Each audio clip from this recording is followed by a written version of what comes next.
নিশীথের জমিদার বাড়ির অভিশাপ। উত্তরবঙ্গের এক নির্জন গ্রাম কালাপানি।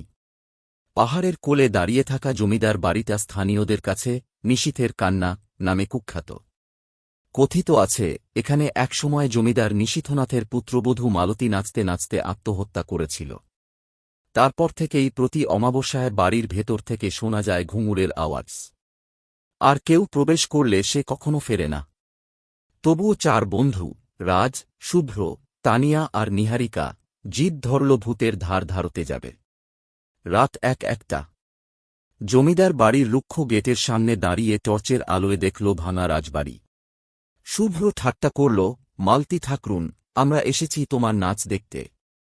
ভেতরে ঢুকতেই বাতাসে ভাসল গোলাপের সুবাস। অদ্ভুত, এই বাড়িতে গোলাপ গাছ নেই। হঠাৎ তানিয়ার ফোনের ব্যাটারি নিভে গেল। রাজের ক্যামেরায় ফুটে উঠল অস্পষ্ট এক ছায়া, লাল শাড়ি পরা মেয়ে, মাথায় ঝুলছে সিঁদুরের ৬৪ পটি। এদিকে এসো। কানে ফিস ফিস শব্দ। নিহারিকা এগিয়ে গেল বাড়ির নাচঘরের দিকে। দরজা নিজে থেকেই খুলে গেল। ভেতরে ধুলোয় ঢাকা আয়না, আর মাঝখানে একটা পীড়া। শুভ্র হাসতে হাসতে পীড়ায় বসল, এটাই নাকি মালতীর আত্মার আসন। ঠিক তখনই আয়নায় দেখা গেল শুভ্রের পিছনে দাঁড়িয়ে আছে কেউ, লাল শাড়ি, মুখে রক্তের আঁচড়। সবাই চিৎকার করল।